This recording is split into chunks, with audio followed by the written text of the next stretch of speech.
5 sahabat, Andi, Raka, Tono, Bagus, dan Doni, memutuskan untuk menghabiskan akhir pekan dengan berkemah di sebuah hutan pinus yang terkenal sejuk, namun jarang dikunjungi orang. Awalnya, suasana penuh canda tawa. Mereka membawa gitar, makanan instan, dan senter. Tapi sejak awal, Doni selalu menunjukkan sikap sok jago. Ketika Andi mengeluarkan peta kecil, Doni menertawakan. "Ngapain pakai peta segala? Gue udah sering masuk hutan kayak gini. Ikutin gue aja, pasti nyampe." Saat Raka menawarkan kompas, Doni meremehkan.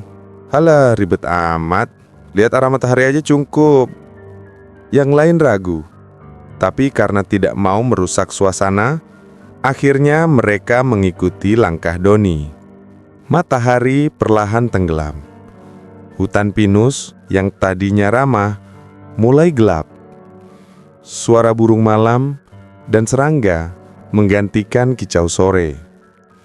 Jalan setapak semakin samar. Raka mulai resah. "Don, ini kok makin dalam? Gue nggak lihat tanda-tanda camping ground." Tono ikut bicara. "Kayaknya kita salah jalan deh. Mending balik sebelum gelap total." Namun Doni tetap keras kepala. Wajahnya penuh percaya diri. "Percaya sama gue, ada jalan pintas ke arah sungai di depan sana. Dari situ, kita gampang nemu tempat datar buat bikin tenda." Mereka terpaksa mengikuti. Namun beberapa saat kemudian, mereka sadar tidak ada jalan pintas. Hutan semakin rapat dan kabut tipis mulai muncul. Senter mereka semakin redup. Suara ranting patah terdengar di belakang, seolah ada yang mengikuti. Bagus berbisik dengan wajah pucat. "Lo dengar nggak? Kayak ada langkah kaki lain selain kita." "Udah, jangan parno. Fokus cari jalan keluar." Tapi tiba-tiba Doni menjerit, "Hah, ada yang narik gue." Doni jatuh ke tanah. Wajahnya pucat. Kakinya seperti diseret sesuatu ke arah semak gelap. Teman-temannya berusaha menarik, tapi seolah ada tenaga kuat yang menarik balik. Beberapa detik kemudian, tarikan itu hilang begitu saja. Doni terengah-engah, matanya kosong. "Raka panik. Apa-apaan barusan? Sumpah, ada yang narik elo, Don." Doni hanya menggeleng. Keringat dingin membasahi wajahnya. "Gue nggak tahu. Gue ngerasa dingin banget." Suasana makin mencekam. Kabut semakin tebal. Pandangan hanya 5 langkah ke depan. Mereka mencoba menyusuri jalan, tapi selalu kembali ke tempat yang sama.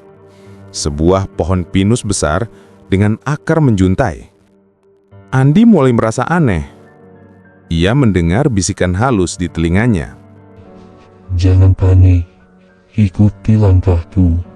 Jangan menoleh ke belakang." Ia terdiam, berpikir mungkin hanya halusinasi. Tapi ketika Raka hampir melangkah ke depan, kabut tersibak sedikit dan Andi melihat. Di hadapan mereka, ada jurang curam yang nyaris tak terlihat.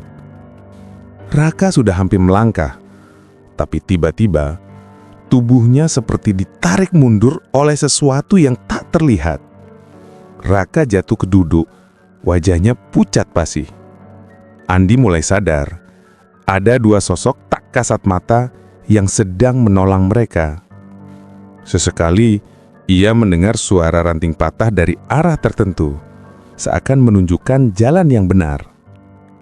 Mereka terus berjalan, kini tanpa banyak bicara, hanya nafas terengah dan rasa takut yang semakin berat. Beberapa kali, Andi merasakan sentuhan dingin di bahunya, tapi bukannya menakutkan, justru seperti jorongan lembut agar ia tetap berjalan lurus. Akhirnya, mereka sampai di sebuah tepian jurang yang luas. Mereka sangat kelelahan. Tubuh gemetar dan mata mulai berat. Satu persatu mereka kehilangan kesadaran. Namun sebelum benar-benar pingsan, Andi melihat samar-samar ada dua sosok tinggi berdiri di balik kabut. Tubuhnya bercahaya redup, seakan mengawasi. Bisikan terakhir terdengar. Kalian akan selamat, tapi jangan ulangi lagi. Lalu semuanya gelap. Keesokan harinya, warga desa yang sedang mencari kayu menemukan mereka tergeletak di tepian jurang tanpa sadarkan diri. Anehnya, tidak ada luka serius sama sekali, padahal posisi mereka sangat berbahaya. Salah satu warga kampung yang ikut mengevakuasi mengatakan, "Syukurlah hutan masih berbaik hati. Kalau bukan karena penunggunya, kalian sudah nggak ada." Setelah sadar, Doni hanya bisa menunduk malu. Semua orang tahu kesombongannya telah membawa mereka hampir celaka.